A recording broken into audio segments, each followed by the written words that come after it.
Hello மக்களே! இந்த வீடியோல நம்ம மீல் மேக்கர் பிரியாணி எப்படி செய்யலான்னு பார்க்கலாம். இன்னைக்கு நான் வந்து பாஸ்மதி ரைஸ்ல வந்து பண்ணியிருக்கேன். ஸோ, அதனால 2 டம்ளர் அரிசி 1/2 மணிக்கும் நான் வந்து தண்ணீல ஊற வச்சுட்டேன்.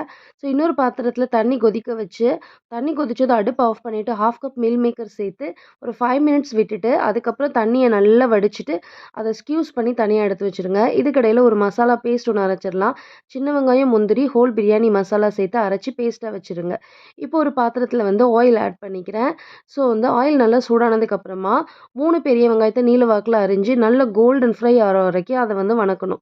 ஸோ இந்த அளவு கோல்டன் ஃப்ரை ஆனதுக்கு அப்புறமா இதில வந்து 4 பச்சை மிளகாவும், ரம்ப இலையும் வந்து சேர்த்துக்கிறேன்.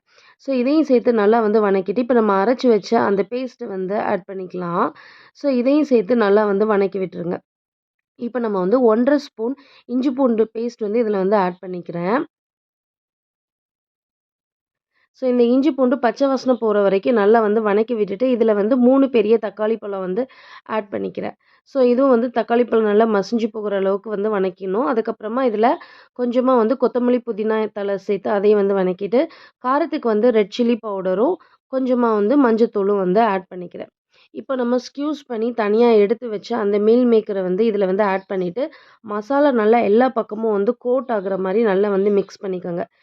இப்போ பாஸ்மதி ரைஸுக்கு 1 டம்ளர் அரிசிக்கு 1 1/2 டம்ளர் அளவு தண்ணி வந்து கணக்கு. நான் 2 டம்ளர் அரிசி எடுத்திருக்கேன். ஸோ 3 டம்ளர் தண்ணி வந்து ஊத்திக்கிறேன்.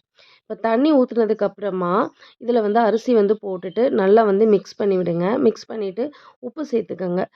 கடைசியா வந்து உப்பு சேர்த்துட்டு, கொஞ்சமா வந்து பிரிஞ்சி இலையும் வந்து லாஸ்ட்டா வந்து போட்டோம் அப்டின்னா, நமக்கு வந்து நல்ல வாசனையா, ஃப்ளேவர்டா வந்துருக்கும். அதனால அதையும் வந்து கடைசியா வந்து சேர்த்துக்கங்க. அதுக்கப்புறமா இத வந்து மூடி போட்டு ஒரு 5 நிமிஷம் மட்டும் வச்சோம் அப்டின்னா, தண்ணி நல்லா கொஞ்சம் வந்து வத்திரும். தண்ணி வத்துனதுக்கு அப்புறமா நம்ம வந்து ஒரு தோசை கல்ல அடியில வச்சு, ஒரு 15 மினிட்ஸ் தம் போட்டு எடுத்தோம் அப்டின்னா, பிரியாணி வந்து நமக்கு சூப்பரா ரெடி ஆயிரும். ஸோ பார்த்தீங்கன்னா, தண்ணி இந்த அளவுக்கு வத்திருச்சா, இதுதான் வந்து ஸ்டேஜ். இந்த டைம்ல தான் நம்ம வந்து தம் வந்து போடணும். ஸோ அது வந்து நல்லா மூடி போட்டு வீட்ல யூஸ் ஆகாத தோசைக்கல்ல வச்சு இந்த மாரி தம் போட்டுருங்க. ஒரு சின்ன ஹோல் கூட இருக்கக்கூடாது. இதில வந்து நான் டிஷ்யூ பேப்பர் வச்சு அடைச்சு, இந்த மாரி நான் வந்து தம் போட்டு எடுத்துக்கிட்டேன். ஸோ வந்து 15 மினிட்ஸ் கழிச்சு பார்த்தோம் அப்டின்னா, பாருங்க இந்த மாரி அரிசி வந்து குச்சி குச்சா மேல நிக்கணும். இதான் வந்து கரெக்ட்டா அரிசி வந்து வெந்து பிரியாணி கரெக்ட்டா வந்திருக்குன்னு அர்த்தம். ஸோ வந்து ஒரு நல்ல உதிரி உதிரியா, சூப்பரா லாங் கிரெயின்ஸா வந்து நமக்கு வந்து பிரியாணி வந்து கிடைச்சிருக்கு.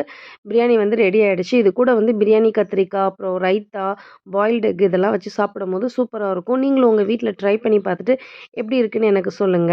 Thank you so much for வாட்சிங் மக்களே. ஹலோ மக்களே! இந்த வீடியோல நம்ம மீல் மேக்கர் பிரியாணி